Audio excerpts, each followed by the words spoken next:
साथियों, आपका स्वागत है बीएमपी पूजा पाठ ज्योतिष ज्ञान में। और आज हम बात करेंगे वैशाख मास के महात्म्य के बारे में। आपको इस चैनल में इसी तरह की बहुत सारी नॉलेज की वीडियो मिलती रहेंगी जो धर्म से संबंधित होगी।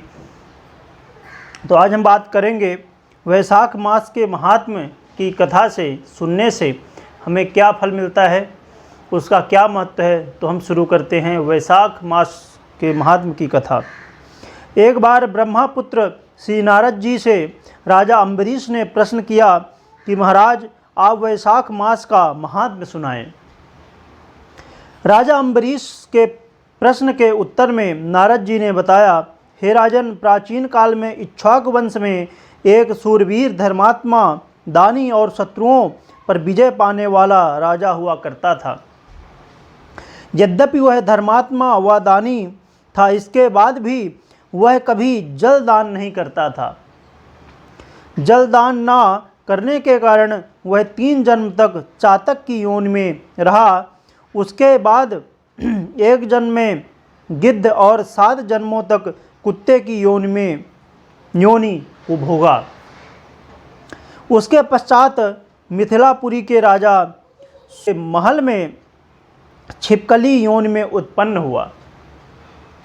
इसलिए हर व्यक्ति को जल दान करना बहुत ज़रूरी है। हम बहुत सारी चीज़ें दान करते हैं पर जल दान नहीं करते हैं। इसलिए हमें गर्मी का जो अभी समय चल रहा है, इस समय हमें जल दान अवश्य करना चाहिए।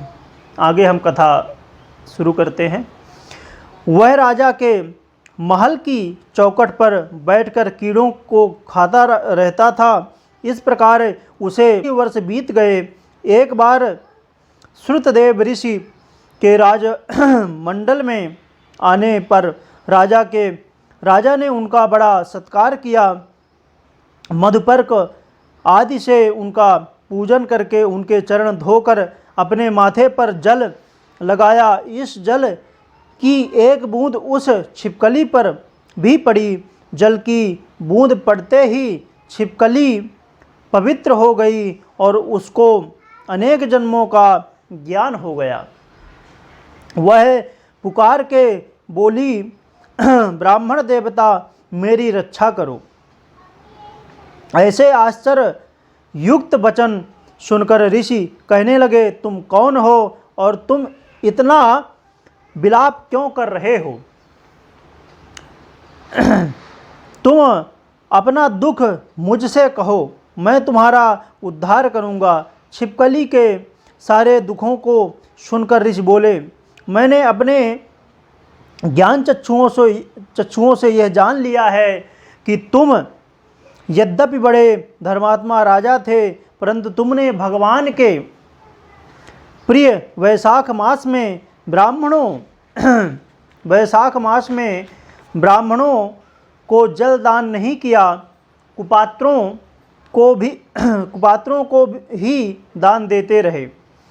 तुमने ना तो वैशाख मास में जल दान दिया और ना ही साधु सेवा की।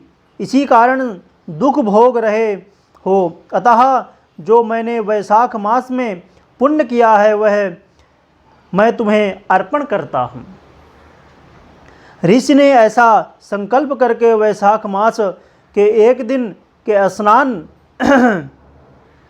का फल का संकल्प उस छिपकली के ऊपर फेंक दिया। राजा छिपकली योनि से मुक्त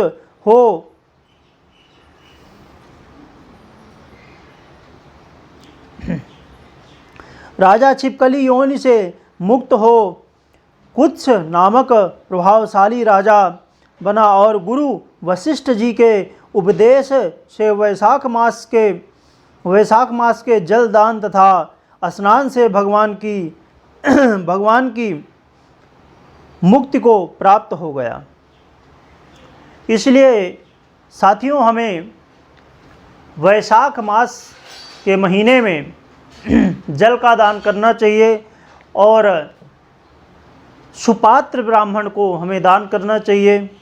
हम कोई भी हो, गरीब हो, कोई प्यासा हो, हर एक व्यक्ति को हम बहुत सारी चीज़ें तो दान करते हैं, लोगों को देते हैं, पर छोटी छोटी चीज़ें जैसे जल हो गया, किसी की हेल्प हो गई, तो हम यदि किसी तरह हर तरह से हमें लोगों की हेल्प करनी चाहिए।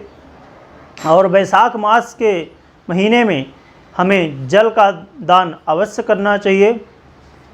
इसी तरह की बहुत सारी जानकारी आपको इस चैनल में मिलती रहेगी, तो चैनल को सब्सक्राइब ज़रूर करें। और ये वीडियो आपको अच्छी लगी होगी तो इसे लाइक, शेयर और लोगों को शेयर करें, जिससे और भी लोगों को इसका लाभ मिल सके और लोग इसका महात्म जान सके, जिससे उनके लाइफ में आपकी वजह से एक थोड़ा सा भी चेंज हो सकेगा तो उसका बहुत बड़ा पुण्य आपको मिलेगा। बहुत बहुत धन्यवाद।